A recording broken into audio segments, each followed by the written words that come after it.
Bonsoir à tous et merci beaucoup pour votre présence et bravo pour votre curiosité et ouverture d'esprit. Euh, je vais commencer par une petite question.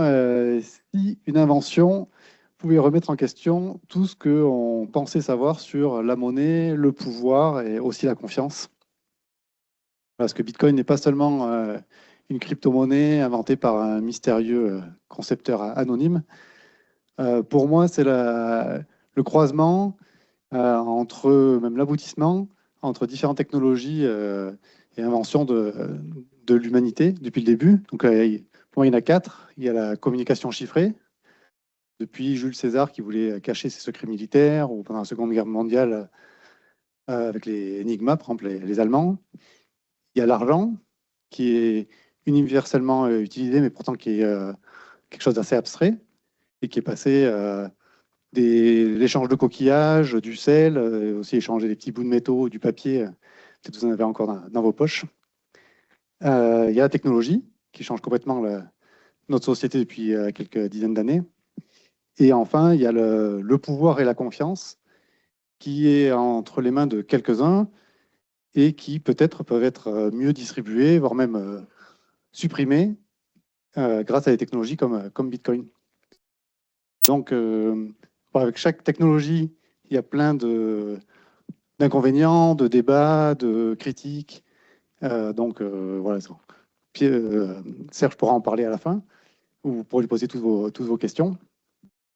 Mais c'est quand même une invention assez incroyable que Serge, je suis sûr, saura vous partager avec passion. Euh, Enthousiasme, c'est obligé. Donc ça devrait être captivant. Donc au bout de 45 minutes, écoutez attentivement, vous pourrez lui poser toutes vos questions. Et enfin, on pourra échanger autour d'un verre à la fin. Donc Serge, c'est à toi. Merci Fabien, bonsoir. Très belle introduction, effectivement, tu soulèves les sujets qui sont les nôtres ce soir. On va parler du Bitcoin, qui est quelque chose qui a maintenant une bonne quinzaine d'années, 16 ans pour être précis. Mon but ce soir, c'est pas de faire le tour de cette drôle de bête, c'est d'arriver à donner des images sur tous les concepts qui regroupent cette technologie, en fait. Car c'est une technologie. Et c'est les retours que j'ai eus depuis pas mal de temps maintenant. Les gens lisent des choses, on lit tous des choses. Et souvent, on me dit, ben, moi, ça ne me parle pas, en fait. On n'arrive pas à représenter, parce que les gens sont non techniciens, en général, non techniques. Donc, c'est le but. C'est pour ça que j'ai dit non technicien curieux. C'est parce qu'effectivement, on n'a pas besoin de... Par contre, on va quand même faire de la technique sans faire de la technique, parce qu'on va parler ce soir uniquement de la partie, je dirais, invention de Bitcoin. Donc, effectivement, alors, moi, je suis ici depuis, dans le Cantal, en tout cas, depuis, originaire par mon père, mais je suis ici depuis 18 ans.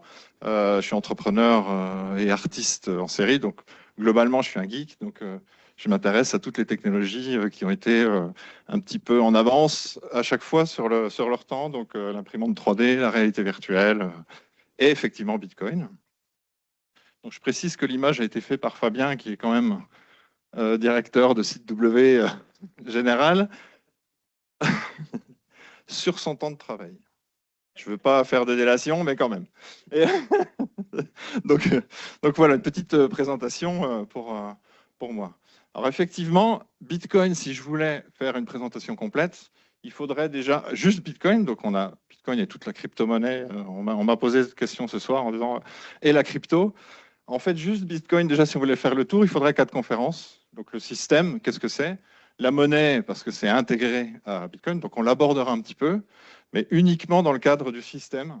Et pas, on va pas faire des cours, on va pas faire un débat ou une conférence monétaire. L'énergie, qui est un sujet qui revient effectivement souvent, on l'abordera, mais c'est pareil, ça demanderait une vraie conférence, en fait, parce que c'est un sujet qui a beaucoup d'idées intégrées, et la politique, évidemment, qui est induite par les idées, par les concepts qui sont emmenés par Bitcoin. Donc, effectivement, si on voulait faire ça, donc ce soir, on va faire uniquement On va s'occuper du système vraiment essayer. Mon but, c'est d'essayer de vous faire donner des images sur tous les concepts qui sont rassemblés dans la technologie de Bitcoin. Effectivement, que dit l'IA et que disent les médias sur Bitcoin? Donc là, on ne s'est pas parlé avec Fabien, mais il a tout à fait dit. Donc finalement, c'est une monnaie virtuelle. Donc c'est pareil, virtuel, c'est un mot qui a été beaucoup usé et abusé. Dans le sens commun français, souvent virtuel veut dire qui n'existe pas. C'est un peu le problème. On a le problème avec la réalité virtuelle aussi. C'est quelque chose qui ferait penser que ça n'existe pas, alors que c'est une autre réalité. Donc ça existe bien. Le numérique, j'ai souvent le problème avec le numérique, qui n'aurait pas de valeur et qui n'existe pas. Or, aujourd'hui, on sait on s'éloigne de ça et le numérique a vraiment de la valeur. Basé sur la blockchain, donc ça on verra. C'est décentralisé, c'est pareil. Décentralisé est un mot qui est vraiment standard, mais qui ne parle pas forcément aux gens. Créé par Satoshi Nakamoto, qui est un inconnu, très volatile, c'est pas une monnaie. Alors c'est une monnaie, mais c'est pas une monnaie à la fois. En fait, ça dépend de quoi on parle. Et ça consomme beaucoup de jus. Donc ça, c'est un petit peu ce qu'on a un peu partout depuis une dizaine d'années, partout dans les médias. Sans pour autant jamais expliquer vraiment ce que c'est fondamentalement. Et alors, l'option que j'ai choisie ce soir pour essayer de vous emmener sur une conceptualisation de cet objet, c'est de reprendre un petit peu de culture, parce que Bitcoin est typiquement un enfant d'Internet, en fait. C'est-à-dire que c'est pour comprendre les concepts liés à Bitcoin, comment ça a pu se faire, il faut un petit peu reprendre les concepts d'Internet qui est avec nous maintenant depuis une trentaine d'années, effectivement. Et ce sont des choses qu'on vit tous les jours, mais qu'on n'a pas forcément conceptualisées en client d'Internet, en tout cas. Donc, on va voir plusieurs concepts qu'on va essayer de séparément pour voir que effectivement Bitcoin n'est pas du tout né par un inconnu en 2008, après le crack des subprimes bancaires. Il n'y a pas quelqu'un qui s'est réveillé en disant « Oh là là, moi ça ne me plaît pas du tout, cette centralisation, je vais inventer Bitcoin ». Toutes les technologies, en fait, Bitcoin n'a inventé il n'y a aucune invention dans Bitcoin, sauf un amalgame de technologies qui existaient déjà, plutôt savant d'ailleurs, et qui est vraiment un regroupement de technologies qui sont là depuis très longtemps, depuis pas mal d'années. Donc ça représente des millions d'heures de développement, mais regroupées dans une invention, effectivement, et qui est plus subtile que sortir une techno de je ne sais pas où. Donc le premier concept, c'est l'open source. Effectivement, on en parle, tout le monde en a entendu parler, mais c'est le fait de pouvoir avoir un logiciel qui déjà était une cassure par rapport aux logiciels ou aux technologies ou, je dirais, aux industries existantes, qui a été, c'est pas Internet qui a inventé l'open source, puisque ça existait avant, mais ça c'est vraiment, c'est parti, je dirais, mondial. Internet a permis, en tout cas, de développer l'open source. Donc c'est effectivement une cassure par rapport à l'industrie normale, puisqu'on enlève les brevets. On travaille plutôt dans le mode recette de cuisine qu'on partage avec les gens. Et ça permet de faire des logiciels très longs et coûteux que les industries ne pourraient pas faire. Donc les serveurs d'Internet sont principalement faits par un logiciel open source qui a des dizaines de millions d'heures de développement, qu'aucune société n'aurait pu faire. Et si elle l'avait fait, elle aurait pu prendre le contrôle sur Internet, ce qui n'est pas le cas. Et effectivement, Internet lui-même est vraiment l'antre de l'open source. Donc c'est un concept qui est assez fondamental pour le développement de nouvelles idées et de nouveaux business models, finalement, qui est plutôt basé sur le service rendu que sur un contrôle par brevet, en fait. Donc les deux coexistent très bien dans l'industrie, on a beaucoup de brevets, mais l'open source à chaque fois, on se rend compte maintenant, après 30 ans, que toutes les solutions open source sont beaucoup plus pérennes et beaucoup plus solides que les solutions liées à une technologie, en tout cas une société unique. Ça, c'est le premier concept. Alors ensuite, on a la décentralisation, effectivement. Donc la décentralisation, soit on la vit effectivement tous les jours, mais c'est quelque chose j'ai eu beaucoup de retours avec ça en disant, ben, moi je lis décentralisation, Bitcoin est décentralisé, mais moi ça ne me parle pas en fait. Donc je prends un exemple, j'ai pris image de bambou, parce que les bambous, ça parle à tout le monde. Nous, on en a à la maison, je sais de quoi je parle. C'est très difficile, hein, c'est des choses très solides. Et la nature est par définition décentralisée. C'est-à-dire qu'on n'a pas de monsieur nature, enfin, sauf effectivement, on a un monsieur nature pour certains, mais sans rentrer dans ce sujet-là. C'est techniquement, la nature est décentralisée puisqu'on a de l'ADN qui se balade partout et qui se reproduit à l'infini et qui permet effectivement d'être très résilient. Je prends l'exemple du bambou parce que si on prend un arbre normal, juste un arbre, on le coupe à ras, qu'on a juste le tronc, il y a de grandes chances qu'il meure en fait. Les racines n'arriveront plus à respirer. Donc là, on est plutôt sur un système centralisé qu'on arrive à contrôler, qu'on arrive à couper, qu'on arrive à, je dirais, à tuer directement. Le bambou, lui, c'est un système de rhizome. Si vous laissez 1 centimètre de rhizome dans la terre, le bambou repart. Et ça part dans tous les sens. C'est absolument super solide.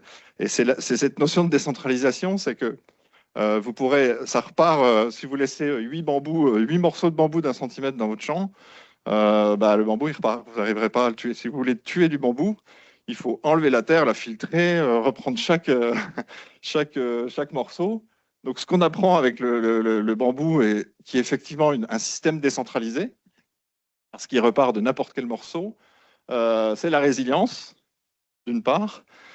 Alors, la mise à l'échelle, c'est plus en cas on va le voir un petit peu plus tard, un petit peu au slide d'après, en fait, quand on applique ce concept-là à l'informatique. En fait. Et effectivement, il n'y a pas de responsable du bambou qui est chez vous, c'est que chaque morceau est responsable également, en fait. Il n'y a pas monsieur bambou. Et c'est effectivement un concept qu'il faut effectivement bien intégrer pour plus tard pouvoir remettre ça ensemble avec les autres morceaux. Donc, si on applique ce concept à l'informatique, on a à gauche quelque chose de centralisé. Donc, on a un serveur, un ordinateur qui est maître de tous les autres. Les autres sont des clients, typiquement un site web, par exemple. Donc, c'est très bien, c'est pratique. Les mises à jour sont rapides. Enfin, il y a plein de côtés très pratiques. Le seul problème, c'est que c'est pas très résilient puisqu'il suffit de couper ou d'abîmer le S du milieu et tout le monde est en panne, effectivement. Alors qu'à droite, on a un système décentralisé, mais complètement, c'est même un système distribué là, dans ce cas-là, où là, effectivement, on se rend compte que si on enlève un ordinateur, ou 2, ou 3, le reste fonctionne exactement de la même manière tout le temps. Donc cette notion de décentraliser, en tout cas sur l'informatique, c'est très important. Internet lui-même a montré la décentralisation dans l'absolu, puisqu'il n'y a pas de monsieur Internet. Ça a été plus une histoire de protocole. Donc, je n'ai pas fait la notion de protocole, mais j'aurais pu très bien l'ajouter. J'étais obligé de sélectionner les notions parce que sinon, on peut partir pendant 3 heures. Le protocole, c'est le fait qu'effectivement, on se connecte tous, on a tous le même matériel. J'ai une voix, vous avez des oreilles, j'ai des oreilles, vous avez une voix. Il faut qu'on parle la même langue. Si je parle hollandais, il y a une seule personne ce soir qui va comprendre ce que je dis. Donc, ça c'est le protocole, c'est le langage. Donc, Internet, ça a été de mettre tous les ordinateurs ensemble d'une façon décentralisée, donc mondiale, ce qui a permis effectivement et c'est vraiment unique dans le monde. C'est-à-dire que les industries, effectivement, vous ne pouvez pas remplacer un siège de voiture Peugeot avec un siège de voiture Ford. Vous pouvez pas. La plupart des industries n'ont absolument pas réussi jamais à se mettre d'accord sur des standards, sauf quelques cas, fondamentalement, comme Internet, où ils ont réussi à se mettre d'accord sur des protocoles. IP étant, Internet Protocol étant le premier protocole qui permet de se retrouver, d'avoir des adresses uniques dans le monde. Et ensuite, HTML, le mail, tout ça, c'est les protocoles. Vous n'avez pas monsieur mail qui peut contrôler les mails et vous faire payer parce que vous utilisez du mail. Donc voilà, ça, c'est une notion vraiment fondamentale qu'on retrouve dans Bitcoin, évidemment, fortement. Donc voilà, ça, c'est un concept qui est aussi important. Alors effectivement, j'ai fait un petit historique pour raconter une histoire, effectivement, qui était sur le partage des fichiers et qui amène justement toute l'histoire d'Internet et de la décentralisation, qui montre bien un petit peu ce qui s'est passé, puisque quand on était jeune, quand moi j'étais jeune, le partage de musique se faisait avec quelqu'un achetait les vinyles, les autres les cassettes, et on faisait les cassettes et les vinyles. Ensuite, il y a eu Internet, on a numérisé les morceaux, on s'envoyait les fichiers par email ou par je ne sais pas quoi. Ensuite, on a commencé à avoir des serveurs de partage avec des listes. Et l'industrie musicale qui est États-Unis, en tout cas, qui est très forte, très puissante, à chaque fois, appeler le FBI, on trouvait la personne qui partageait tous les fichiers, on fermait le serveur, on les mettait en prison. Parce qu'on n'avait pas à discuter. Et les gens voulaient quand même partager en disant bah, c'est pas normal, il n'y a pas de raison de payer des droits sur toute la musique, on veut vouloir. Donc il y a eu un combat comme ça quelque temps. Et les développeurs, eux, ont commencé à chercher des solutions pour dire est-ce qu'on ne pourrait pas partager sans qu'il y ait le serveur central, en fait. Justement, utiliser ces technologies de développement, de décentralisation. Et c'est là, alors il y a eu plusieurs technologies qui sont mises en place. La dernière étant BitTorrent. C'est rigolo parce que les noms correspondent quand même pas mal. Donc c'est quand même l'idée, effectivement, d'avoir un exécutable, un fichier, enfin un programme, qu'on peut se passer sous le manteau, par disquette, par la poste, par Internet aussi, mais si au cas où. Et à chaque fois qu'on lance ce fichier, il se connecte à tous les autres, automatiquement, et partage ce qu'on veut partager. Je ne lance pas le débat des droits d'auteur et des choses comme ça. C'est pas forcément terrible, mais ça a soulevé quand même, c'était vraiment un mouvement social complet.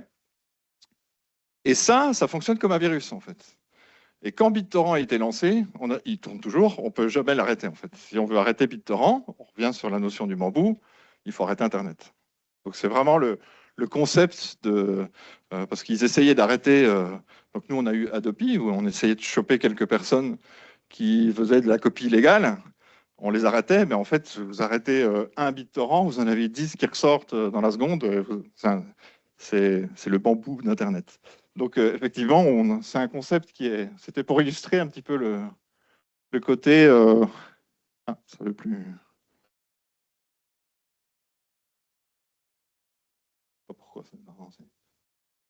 C'est un petit focus peut-être. Ah oui. Ah oui, voilà.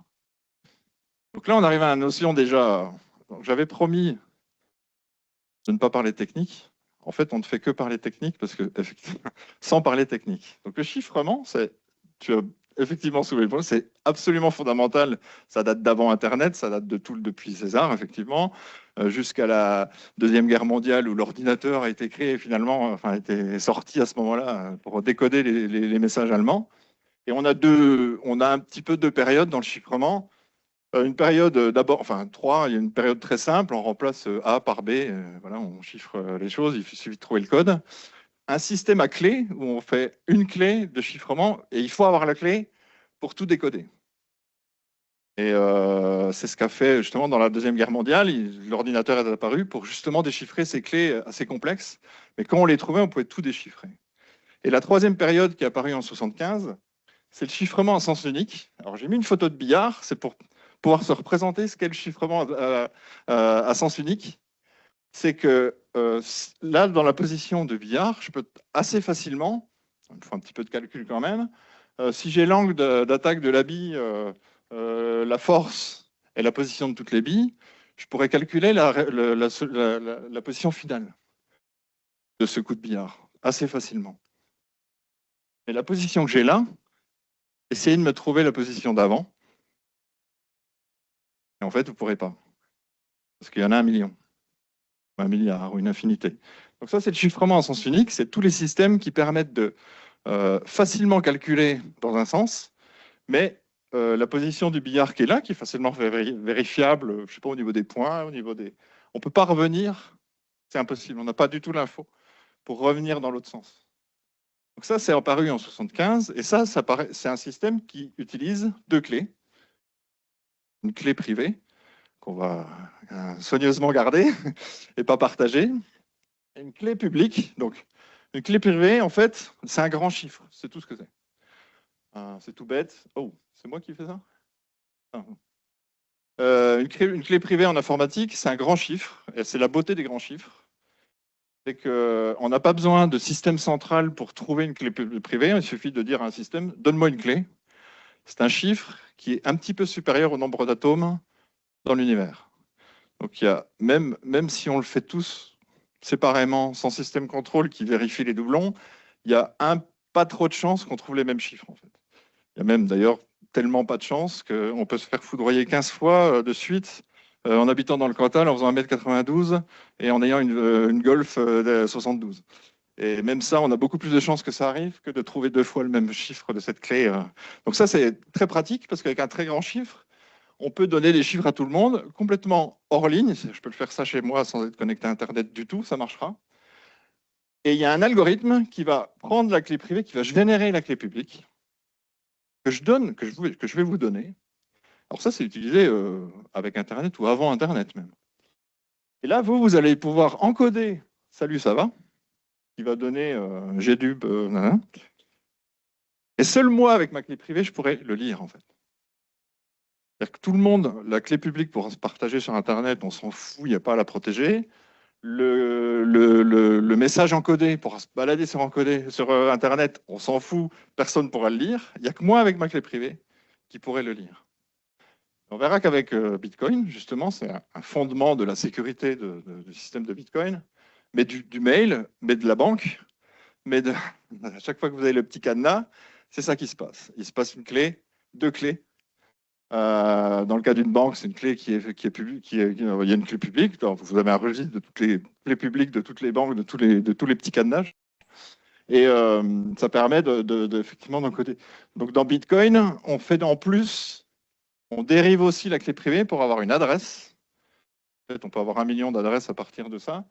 Et l'adresse, c'est un peu votre compte courant. C'est-à-dire, c'est l'adresse sur laquelle on peut vous envoyer de la valeur numérique. Mais on y reviendra plus tard.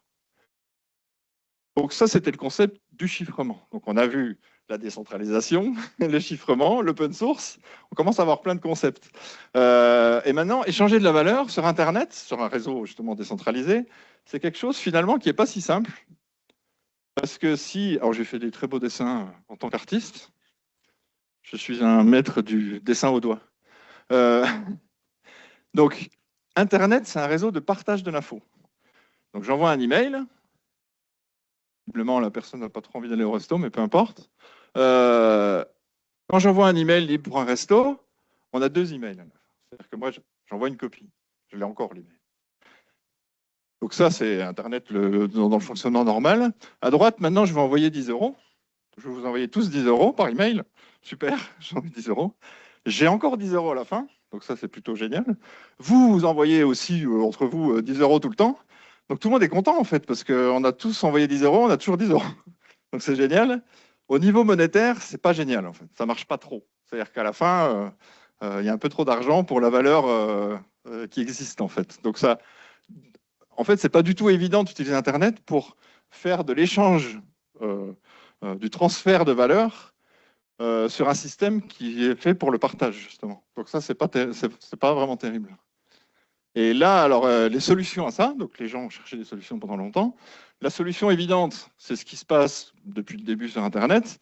On a une banque, un notaire, un billet, parce qu'on parle d'échange de valeur. C'est pas seulement la monnaie, c'est pas seulement les banques.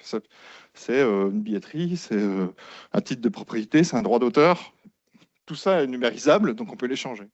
Donc ça, on l'a fait tout de suite. On prend quelqu'un qui est de confiance, qui contrôle effectivement que quand quelqu'un envoie 10 €, à l'autre, donc déjà c'est notifié, et en plus, il ne peut pas l'envoyer 2 fois. S'il cherche à l'envoyer 2 fois, on va dire t'as dit que 10 €, t'as envoyé 10 €, tu ne peux pas les renvoyer, t'en as plus. Donc ça, c'est ce qui existe absolument, enfin depuis tous les temps, même physiquement. Le seul échange de valeur physique qu'on a sans intermédiaire, c'est le billet. On change des billets sans intermédiaire. Et d'une façon décentralisée, puisque les billets sont à tout le monde, partout, on peut s'échanger les billets. Sauf que quand on veut s'échanger 1 million d'euros, en général, on ne le fait pas derrière le café à minuit, comme ça, sans trop de... En général, on a envie d'avoir des intermédiaires, justement, de validation, pour qu'on ne puisse pas dire, ben non, tu ne m'as rien donné, moi je t'ai rien donné. Ça marche très bien avec 5 €, ça ne marche pas avec 1 million d'euros. Et évidemment, avec l'arrivée d'Internet, les gens se sont demandé pendant longtemps, donc là c'est de la recherche informatique, les gens ont dit comment on pourrait faire sur un réseau décentralisé pour échanger de la valeur sans qu'il y ait justement de validateur humain ou, je dirais, nommé, qui peut effectivement prendre le contrôle, qui peut tricher, qui peut faire plein de choses. Donc c'est une recherche, je dirais, fondamentale, et pas du tout liée à quelqu'un de particulier. C'est une recherche fondamentale. Et ça s'appelle le consensus, bêtement. Et si on parle de consensus dans un système comme ça, on parle du problème des généraux byzantins qui est typiquement le problème posé qui met en valeur ce problème-là. Bon, mon titre est un petit peu violent, peut-être. Mon sous-titre, je veux dire. Les traits ne sont pas forcément les bienvenus. Mais l'idée de base, c'est qu'on prend effectivement une citadelle byzantine en 1200 et on a 4 généraux qui doivent absolument l'attaquer ensemble pour gagner. Et ils ont des messagers. Donc comment on peut trouver un système parce qu'on va gagner la bataille en sachant que des messagers seront des traîtres, que peut-être le général qui commande toutes les armées, c'est un traître aussi, et que certains sont aussi des traîtres qui vont donner l'ordre de plutôt évacuer plutôt que d'attaquer. Et du coup, tant que la majorité, je dirais, n'est pas dans le même sens, on ne pourra pas gagner. Donc il n'y avait pas, à l'époque d'ailleurs, ils ont trouvé, c'est qu'ils ont pris des messagers d'une certaine nationalité qui ne pouvaient pas être orientés suffisamment, et ça a résolu le problème. Ils ont arrivé à faire des messagers qui n'étaient pas trop des traîtres selon leur nationalité. Ils avaient résolu comme ça. En informatique, c'est devenu un problème vraiment fondamental.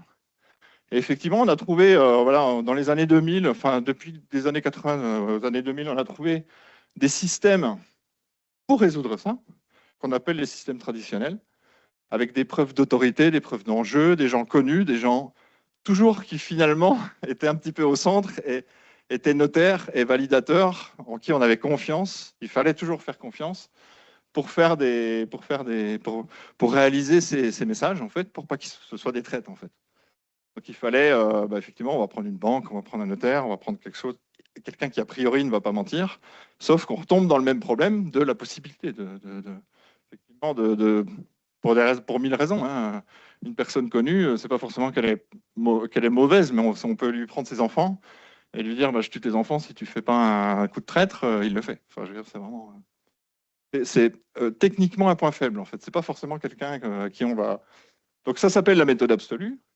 Et là, Bitcoin, en 2008, je veux dire, le cœur de l'invention de Bitcoin est là, en fait.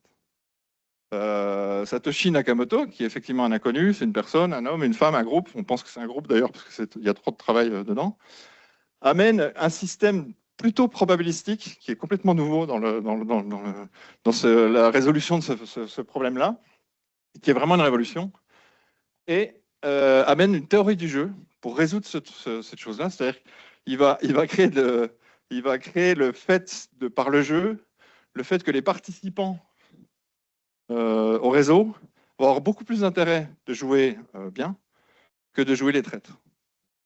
Aussi bête que ça. Et il se trouve que 15 ans après, ça a plutôt marché. Mais comme c'était probabilistique, on ne savait pas au départ si ça allait fonctionner ou pas. Ça aurait pu planter. D'ailleurs, ça a failli planter quelques fois déjà. Ça aurait pu planter quelques fois. Mais il se trouve que... et c'est une méthode en plus qui, plus on avance dans le nombre de participants, parce qu'on parle de milliers ou de centaines de milliers de participants. Donc voilà. Bitcoin, fondamentalement, c'est un petit peu ce système-là. Alors là, on arrive au cœur du sujet épique qui peut faire un peu tordre les têtes, c'est la blockchain, effectivement, mais c'est un nom qui peut faire peur ou qui est expliqué souvent par les journalistes parce qu'ils ne comprennent vraiment pas ce que c'est et du coup qui se font toute une montagne et il n'y a pas de montagne à faire avec la blockchain. Dans blockchain, il y a bloc et il y a chaîne. Un bloc, c'est une feuille Excel avec des transactions. Bon, ça c'est... Vous savez que les premiers écrits qu'on a trouvés sur Terre, ce n'est pas des poésies. Hein. C'est ça. Jean doit un cheval à Michel. Bon, il ne s'appelait pas Jean ni Michel, mais les premiers écrits sont des transactions comme ça. Donc là, on a des blocs de transactions. On a un bloc de transactions. Jean envoyé à Pierre, Paul à Michel, peu importe ce qui se passe. Et ça, c'est le cœur du système de fonctionnement de Bitcoin. Et un bloc dure à peu près 10 minutes. Et toutes les 10 minutes, on va valider, hop, on va mettre un système de jeu avec des validateurs de ce bloc-là, parce que les validateurs, ils vont regarder les transactions, on va dire, est-ce que Jules a bien envoyé à Serge? Est-ce que Jules n'a pas envoyé 2 fois le même l'argent qu'il avait? Est-ce que... Bon, ils vont vérifier plein de choses comme ça. Et on va dire, vous allez faire la compétition entre vous avec un problème mathématique qui fait dépenser de l'énergie dans le monde physique. Donc, c'est pas C'est pas juste être plus malin que l'autre, c'est un algorithme qui fait qu'on dépense, on fait tourner les processeurs, donc c'est sûrement un sujet, c'est pour ça que ça demande une conférence à part, parce que c'est un sujet très débattable. Peu importe, on dépense de l'énergie physique, donc il y a une compétition, et le gagnant va obtenir des bitcoins. Et l'algorithme est fait de telle manière à ce qu'il y a moins d'énergie à dépenser pour jouer bien et gagner les bitcoins que tenter de tricher. Parce qu'en plus, dans ce bloc qu'on est en train de valider, l'énergie qu'on va y mettre, si on voulait tricher 2 blocs avant, donc 20 minutes, juste tricher sur une transaction de 20 minutes avant, il faut dépenser 3 fois la même énergie, plus être plus fort que tout le reste des autres. Il faut gagner 3 fois, juste pour 20 minutes, pour une transaction qui a à peine 20 minutes, quoi. Et du coup, ça, c'est effectivement le cœur de ce qui a été, de ce qu'a fait Bitcoin, en fait, c'est le fait de dire c'est beaucoup plus rentable d'être honnête que d'être malhonnête. Et ça a plutôt fonctionné. Finalement, les gens ont joué le jeu parce qu'effectivement, il n'y avait pas de. Et je peux vous dire que Bitcoin n'a pas été fait par une société centralisée par Microsoft, par exemple, qui était justement validée. Ça a été fait par des hackers. Au milieu des hackers, la première seconde que le système est sorti, les gens ont essayé de le détruire, ont essayé de le hacker, ont essayé de piquer l'argent. Ça valait rien, hein, mais c'est juste par le plaisir. Donc depuis 15 ans, 16 ans, on a des dizaines de milliers de hackers, encore plus aujourd'hui, puisque avec 2000 milliards, c'est sûr que ça change un petit peu le sujet. Les gens essaient de hacker ce truc. Donc ça a été créé dans le dur, je dirais, dans le métal forgé. Et du coup, ça, c'est vraiment un système qui est plutôt inviolable. Donc là, on a touché le cœur un peu de ce qu'est vraiment l'invention de Bitcoin, c'est ce système finalement de théorie du jeu, qui est dans un système qui était un petit peu... Alors le mineur gagnant, lui, justement, il gagne en ce moment 3 bitcoins, 175. Et on va voir plus tard pourquoi, en fait, un petit peu après. Mais ce système est effectivement amplifié par le temps et la taille, c'est-à-dire qu'aujourd'hui, on a des dizaines de milliers d'ordinateurs qui travaillent sur le même. Donc ces blocs-là sont copiés des dizaines de milliers de fois dans le monde. Et c'est ce qui fait la solidité, donc d'une façon décentralisée. Et les validateurs, une fois qu'ils ont gagné le petit concours, ils valident le bloc et tout le monde leur copie ce bloc partout, sur tous les nœuds du réseau. Alors là, j'avais dit pas de technique. Ah, c'est un petit message particulier pour Lydie qui m'a dit pas de technique, hein. Non, t'inquiète pas, pas de souci, tu peux compter sur moi. Non, c'est une formule toute bête c'est juste pour amener un peu l'idée de Bitcoin. Effectivement, est un logiciel qui a été créé qui a été écrit en 2009, du coup, parce que le papier est sorti en 2008, mais la personne a fait. Donc, on a Bitcoin avec un grand B, qui est le système que j'essaie de vous décrire finalement, avec toutes ces composants et ces concepts un petit peu qui sont regroupés. Et il y a Bitcoin petit b, qui est la monnaie, les jetons, qui ont été faits au départ et intégrés pour tester le système, pour dire est-ce que ça va marcher. Il faut un jeton à l'intérieur. Et effectivement, la particularité qui a été faite dans ce logiciel, c'est que dès le départ, il y a eu tout le système monétaire intégré. C'est-à-dire, dès le départ et en dur, on a dit il y aura 21 millions de bitcoins, il n'y en aura jamais un de plus. Il y aura 32 époques. Dans chaque époque, on va en créer. La seule manière d'en créer, c'est le résultat de ce concours, d'ailleurs. Le validateur qui gagne le concours, il gagne des bitcoins. Il n'y a aucun autre moyen de créer des bitcoins, en fait. C'est seulement par ça. Et effectivement, on va, les premiers blocs, donc les premiers 210 000 blocs, ont gagné 50 bitcoins.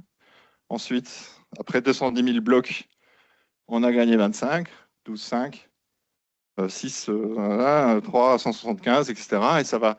On estime que effectivement le dernier bloc peut être miné en 2140, un truc comme ça, qui sera complètement fou de miner. Enfin, je ne sais pas qui pourra faire ça. Ça prendra un temps infini et ça n'aura plus de valeur. Enfin, si, ça aura de la valeur, mais disons, ce ne sera plus le sujet en tout cas. Donc voilà, on a un système monétaire qui effectivement fait, qui fonctionne comme une horloge.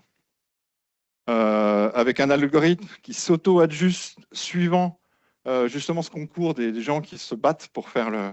C'est la particularité de cet algorithme, c'est que si on a 2 personnes qui se battent, l'algorithme est facile à faire. Si aujourd'hui on a des mines avec des processeurs spécialement faits pour résoudre ce problème, qui consomment 2 terawatts, pas de problème, l'algorithme ça calcule, ils ne mettront jamais plus de 10 minutes ni moins pour résoudre le problème en fait. Donc c'est une horloge, je dirais, qui est une horloge qui est préprogrammée. Et effectivement, du coup, c'est déflationniste par nature. C'est pour ça que je n'attaque pas la partie monétaire, parce que ce n'est pas du tout le sujet ce soir. C'est un autre débat. Il faudrait des gens. Moi, je ne suis pas quelqu'un de spécialiste en monnaie. Donc, par contre, c'est déflationniste, clairement. Contrairement au système dit fiat, donc, dans lequel on est, l'euro ou le dollar ou le yen, qui sont inflationnistes par nature, par design. Les banques centrales, c'est leur rôle, c'est de gérer l'inflation. Et il y a cette idée de l'or numérique du futur, dont on entend souvent parler, qui n'est pas du tout le cas aujourd'hui, ce n'est pas encore fait, mais il y a une intégration qui se fait. Le Bitcoin, sa spécificité, depuis 2009, il est mort officiellement par le Time, tous les grands magazines, 457 fois. C'est fini, c'est mort, on ne parle plus du Bitcoin. Donc, comme il n'est jamais mort, les gens commencent à dire, effectivement, on va peut-être s'en occuper un petit peu différemment. Et aux États-Unis maintenant et en Asie, il n'y a plus que l'Europe qui, effectivement, encore regarde un petit peu avec précaution. Et bien, la finance mondiale, comme ne pouvant pas le battre, le rejoint bêtement et l'intègre bêtement. Donc ça, voilà, c'est tout ce qu'on peut dire sur la partie, je dirais, monétaire, mais qui est, je suis obligé d'en parler parce que c'est vraiment intégré à ce logiciel qui était là au départ, en fait, dès la première seconde. Et alors, on se retrouve avec un Bitcoin qui a tout ça, tous ces concepts, qui est sur un réseau pair à pair, qui a du chiffrement, qui a une blockchain, qui a une preuve de travail qui est un logiciel libre, qui a été copié justement dès le départ beaucoup. On parle là, il y a au moins 3000 copies de Bitcoin qui ont été faites avec d'autres projets qui ont essayé de vendre de la valeur. Pour certains qui ont des gens dans lesquels ont été investis beaucoup d'argent. Bitcoin reste le premier parce que c'est un peu l'invention, et on a cette espèce de réseau accessible sur Internet à partir d'un petit logiciel qui a des nœuds, donc les N, et des validateurs qu'on appelle mineurs en référence à l'or, parce qu'il n'y a que eux qui récupèrent justement le Bitcoin qui est jamais créé. Tout le reste s'échange. Et les nœuds, en fait, ça c'est vous et moi, plutôt moi que vous, qui vont plutôt participer au réseau, et ils n'ont pas un rôle plutôt nul. C'est-à-dire que les fameux mineurs sont maintenant des grandes sociétés, donc on peut se dire, ah oui, mais si tous les mineurs sont dans un seul pays et ils vont contrôler le Bitcoin, du coup, s'ils ont tous les trucs, c'est eux qui valident. Et en fait, pas du tout, parce qu'ils sont contrôlés par les nœuds aussi.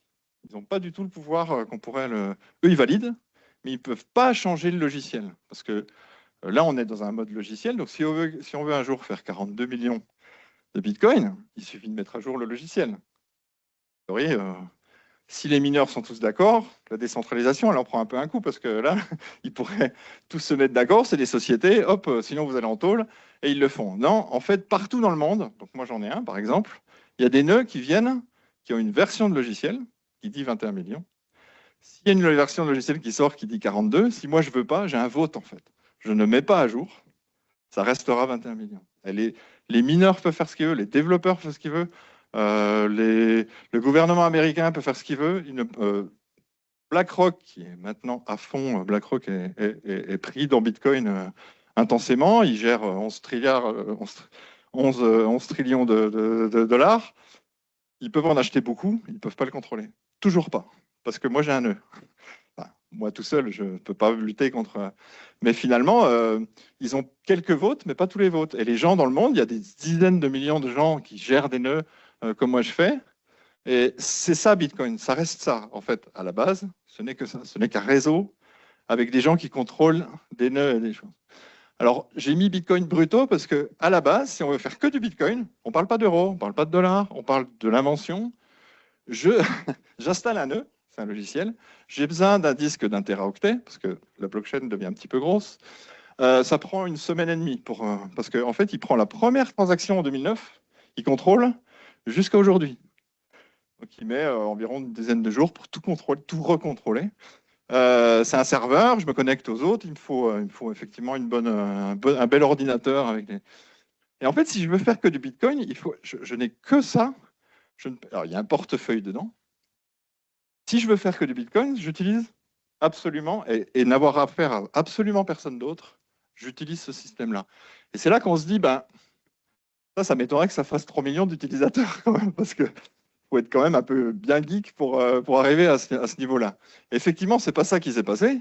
Ce qui s'est passé, c'est qu'évidemment, les gens, comme toute nature humaine, comme tous, on est dans un monde de capitalisme, je veux dire, d'entreprise. Des entreprises se sont mis, on dit, ben, moi, je prends un nœud et je développe des services aux gens en disant, vous ne vous occupez pas trop, alors soit d'avoir les nœuds, d'avoir les transactions, moi, je m'en occupe.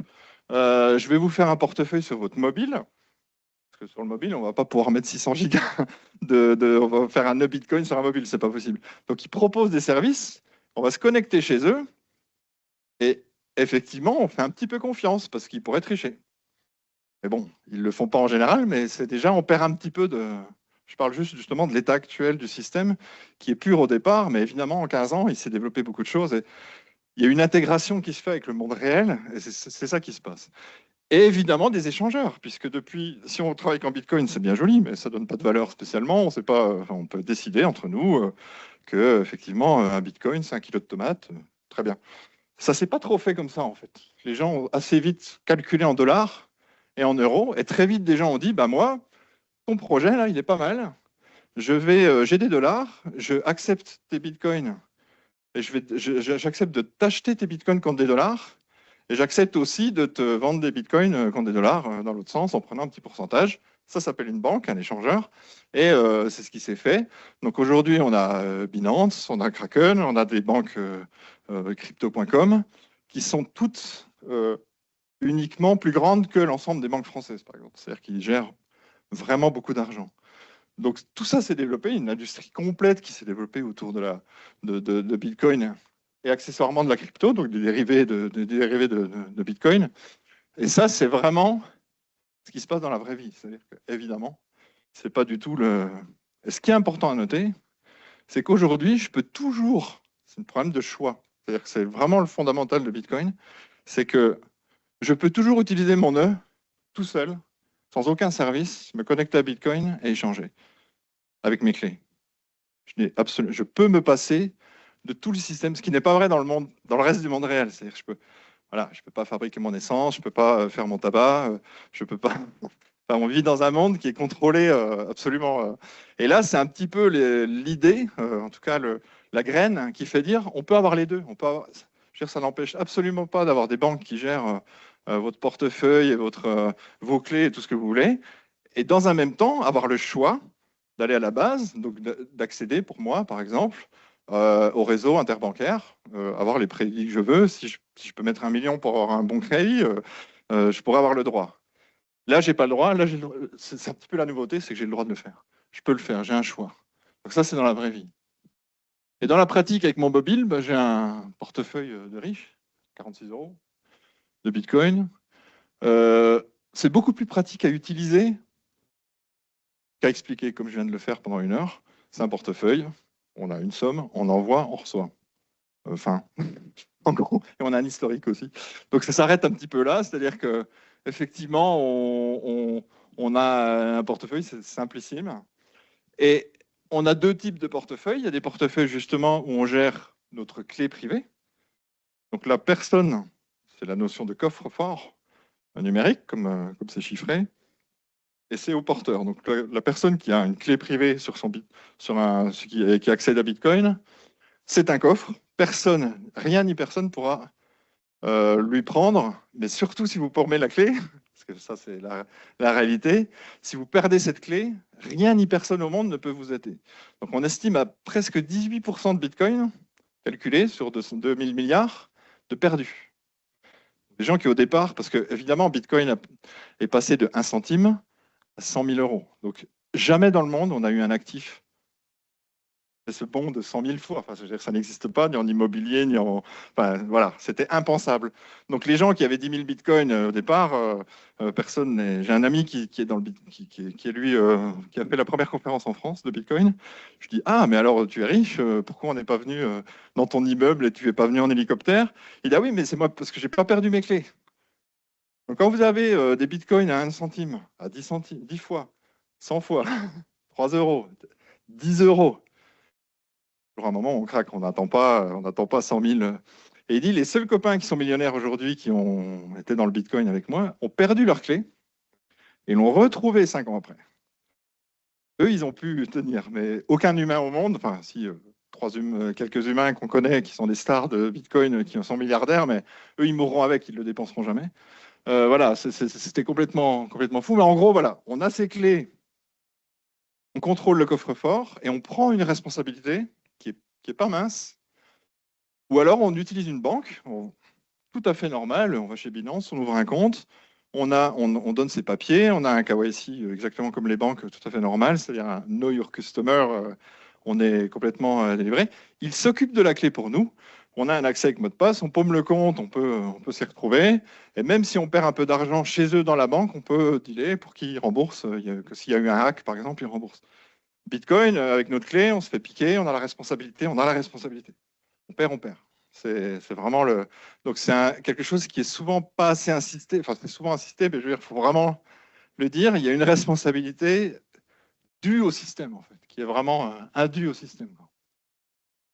Alors là, c'est un petit peu la fin de ce système-là. C'est-à-dire que là, il s'est développé un système au-dessus de Bitcoin, parce que effectivement, avec la sécurité impliquée, le nombre d'énergie dépensée, chaque transaction Bitcoin est devenue quelque chose de notarial.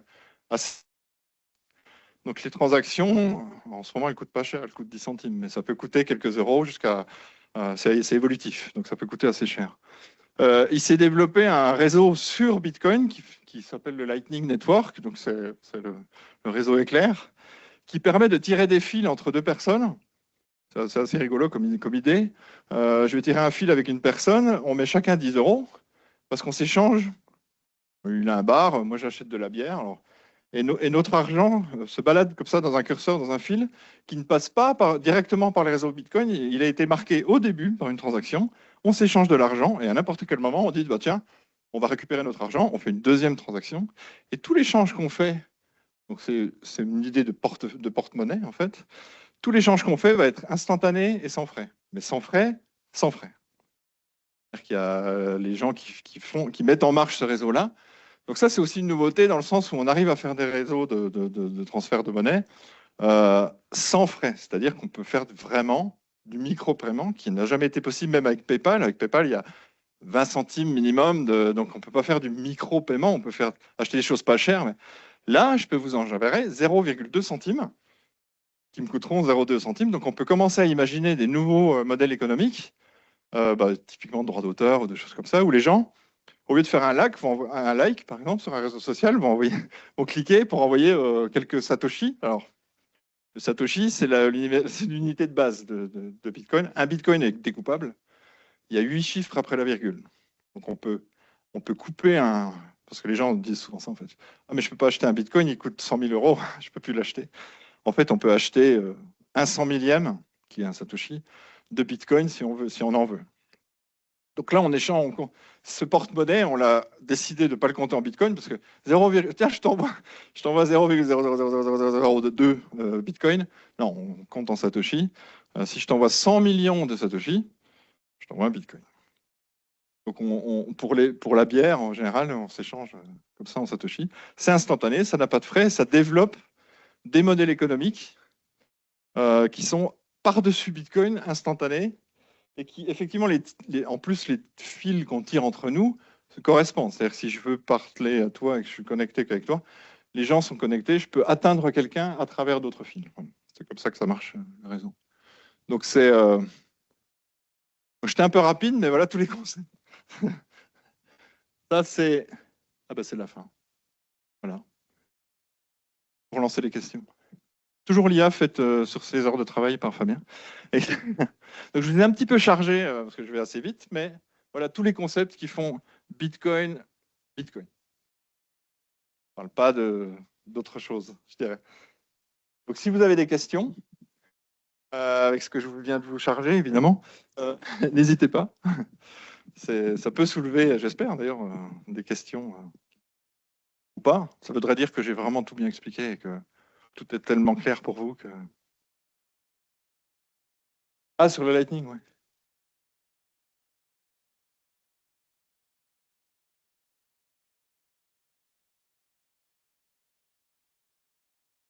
En fait, alors c'est très complexe le Lightning, techniquement. C'est un truc incroyable. Mais effectivement, on va tirer un fil entre nous, on va aller à la banque, on va mettre chacun 10 balles. Donc on a un fil où il y a chacun 10, ou d'ailleurs tu pourras avoir 20 et moi 0. On va poser notairement le truc. Ce fil va être encodé, il va y avoir des sécurités pour si tu fermes le truc avec sans me dire que tout est prévu.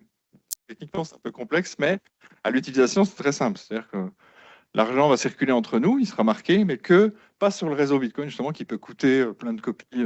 Parce que 3 euros, les gens se sont dit à un moment donné, 3 euros, faire copier, valider, je ne sais pas combien d'énergie, plus machin pour 3 euros pour une bière, c'est peut-être un peu bête. On va peut-être trouver un système où on réduit le nombre de transactions parce qu'elles sont tellement sécurisées qu'elles valent de plus en plus valeur de notariale, en fait, mais vraiment, c'est même le réseau le plus sécurisé au monde. Et pour la bière, on va s'amuser à faire des trucs un peu moins, mais qui sont quand même très sécurisés finalement, par le biais de l'acte notarial, je dirais, de la transaction. Et tant qu'on ne ferme pas notre fil, l'argent est finalement pas dispo dans le monde. C'est que quand on décide de fermer, là, on récupère là où on en est. Si je t'ai acheté 3 bières, ben, j'ai moins de sous que toi. Ça, c'est le principe un peu de... Plus la possibilité d'avoir des fils qui se parlent entre eux. Pas que j'ouvre un fil avec tous les gens avec qui je veux parler. Si toi, tu as un fil avec quelqu'un d'autre, je peux joindre cette personne. Donc, c'est un réseau qui a 20 000 nœuds, je crois, aujourd'hui, un petit peu, et qui gère 5 000 bitcoins à peu près, enfin, en monnaie. Et si vous voulez après, alors justement, ça c'était la fin aussi, sans qu'on boit un coup, vous pouvez installer un petit wallet et je vous donne des satoshis. Je vous envoie des satoshis.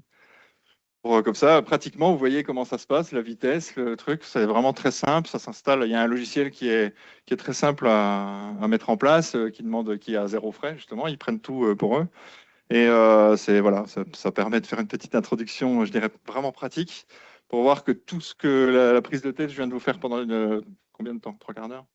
Euh, Ça, c'est pour avoir une image de ça, mais en pratique, c'est beaucoup plus simple que ça. On manipule ça comme effectivement un échange, c'est pas classique. Enfin, il n'y a aucun problème là-dessus.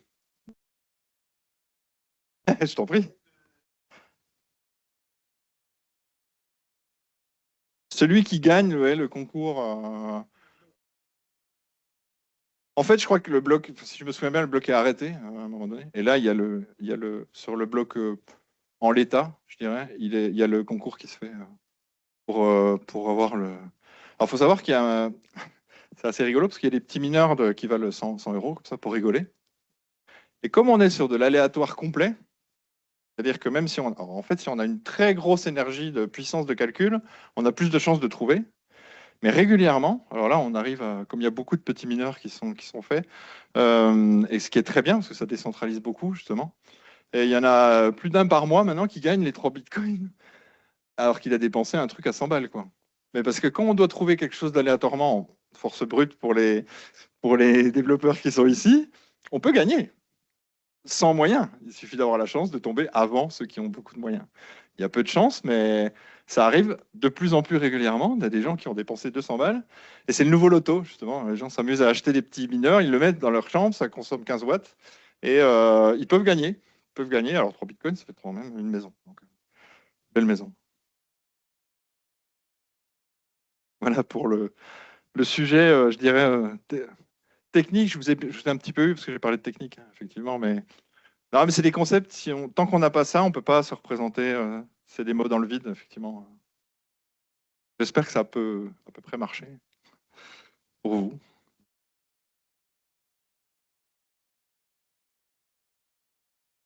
L'énergie, c'est un débat absolument incroyable, hein. En fait, j'ai trouvé une solution par rapport à l'énergie, c'est qu'effectivement, si on considère que Bitcoin ne sert à rien, pas une invention où c'est débile, c'est virtuel, ça vaut rien, le moindre watt dépensé est un watt de trop. Point final, ça sert à rien, c'est pas la peine. Si on comprend ça, on accepte ça, parce qu'il y a comprendre et accepter. Moi, j'ai mis quelques mois à accepter l'idée d'une valorisation de ça, après avoir compris. C'est un processus un peu lent, c'est très humain. Et si on considère que ça a vraiment quelque chose, ça offre un choix effectivement intéressant, là, on rentre dans des considérations complètement autres. Effectivement, il y a à peu près le minage, effectivement, par an, consomme 100 terawatts, plus de 100 terawatts. C'est gigantesque. L'IA est en train de le griller allègrement, mais ça ne va pas durer longtemps. Faut savoir que, par exemple, pour donner une échelle aussi, c'est vrai que ça fait très peur de 100 terawatts pour ça, c'est incroyable. Bon, les sèche-cheveux, les sèche-linges aux États-Unis consomment 140 terawatts par exemple, par an. Donc ça donne, c'est bien de relativiser déjà, c'est pas mal. Et après, il se trouve qu'il y a un gros sujet qui est apparu. Moi, c'est vrai que je ne savais pas trop quoi répondre effectivement en disant bah, ça consomme beaucoup, oui, ça consomme beaucoup, parce si on comprend le système, on n'a rien trouvé de mieux, malheureusement. Si quelqu'un trouve quelque chose de mieux qui consomme rien et qui fait que ça marche, la théorie du jeu, on sait très bien, on arrêtera de consommer et tout va bien. Il se trouve qu'incidemment, il y a 20% d'électricité, parce que là on parle que d'électricité, hein, on ne dépense pas spécialement de gasoil directement, qui est inutilisé. Donc le principal but et l'unique but d'un mineur aujourd'hui, c'est d'avoir de l'électricité gratuite ou pas chère. Donc qu'est-ce qu'il va faire? Il va aller dans les pays, n'importe où il peut récupérer l'électricité qui est finalement pas seulement non utilisée, mais perdue. C'est-à-dire on a créé l'électricité, elle est partie en terre, elle a chauffé, on n'a rien fait avec. La France est un pays qui est très, très bien pour ça. On perd pas beaucoup d'électricité en fait. Et je ne parle pas des pertes réseau, qui sont pas à l'empêcher, ça, mais vraiment des. Et je prends l'exemple de mon ami, j'ai un ami qui est mineur, qui est parti en Afrique, et qui, alors là, on parle de piles financières je dirais, de l'électricité. Les Chinois comment, un barrage hydraulique pour minerai. Il fait 9 gigawatts. Ils exploitent un peu le truc. Ils promettent en général de tirer le réseau pour les habitants en fait, de la région.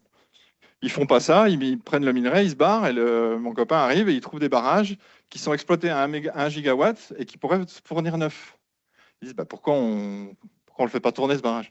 Parce qu'on n'a pas les fils, on n'a pas l'argent pour développer le réseau. Donc il dit alors lui il vient, il dit moi je vous achète les 8 gigas qui manquent, parce qu'un mineur Bitcoin, c'est un container qu'on met au cul en bas, qui n'a absolument pas besoin de route pour emmener du matériel. Donc c'est une industrie qui peut se poser n'importe où. Il achète, il fait des deals avec les gens du coin pour dire je vous achète l'électricité et on va développer le réseau ensemble. Pendant un certain temps, il fait ça. Et quand vous aurez le réseau et que l'électricité sera utilisée pour le machin, moi je prends mes containers, je vais ailleurs. Donc c'est un tampon en fait financier qui permet de débloquer des situations, alors qu'aucune industrie sait faire ça parce à chaque fois il faudrait faire des routes. Ou amener des avions, enfin, je veux dire, c'est juste pas possible, en fait. Et ça résout un problème. Donc, il y a ça et les fameuses flammes de gaz qui ont 40 ans, effectivement, on voit des photos de flammes de gaz, ça paraît sympa. Quand on est en dessous, ça fait quand même 200 mètres, le truc. Enfin, ça brûle une ville, en fait, une flamme de gaz.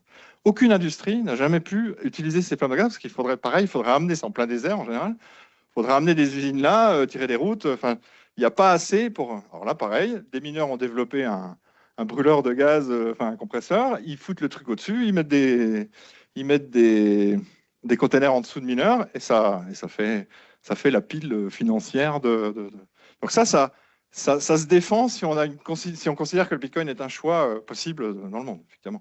Il n'y a pas débat si on considère que c'est nul, c'est nul. Si l'IA est nulle, chaque fois de dépenser est trop aussi. Enfin, on arrête ça tout de suite, quoi.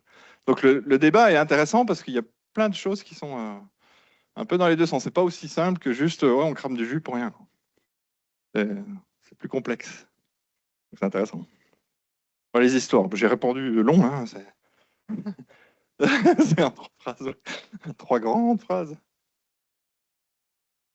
Voilà, si ça soulève des questions, n'importe quoi, enfin, n'ayez pas peur de parler quand même de choses un petit peu tordues. Si vous voulez en savoir plus sur le chiffrement asymétrique elliptique, je peux vous faire un cours, il n'y a pas de problème.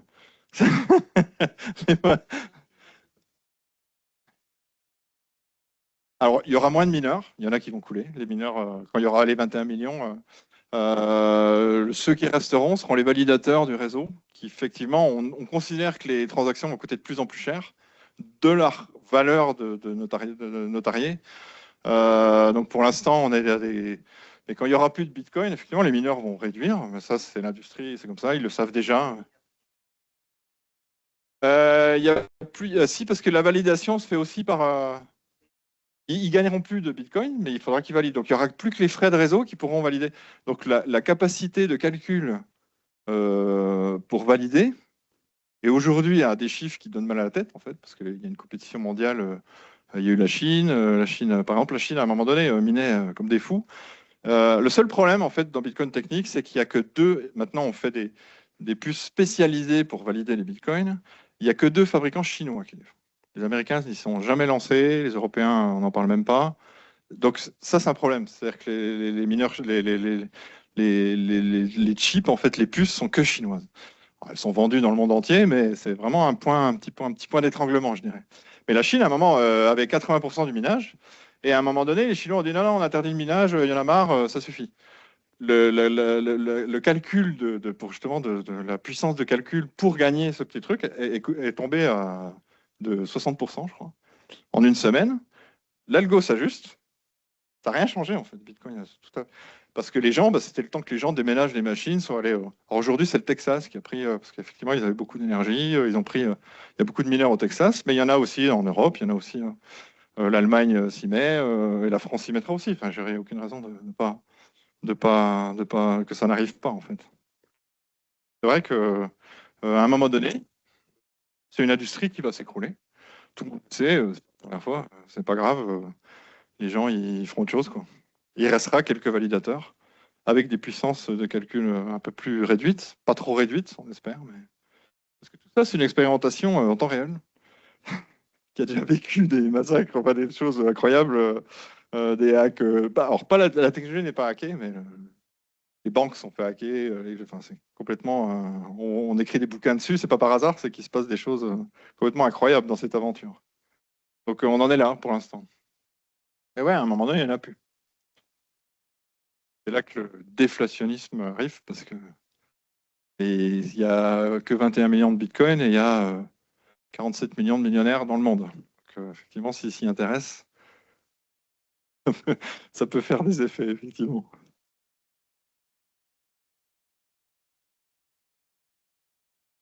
Ah, ça rapporte rien, un nœud. C'est purement un vote politico-geek, je dirais. J'ai un pouvoir sur le réseau.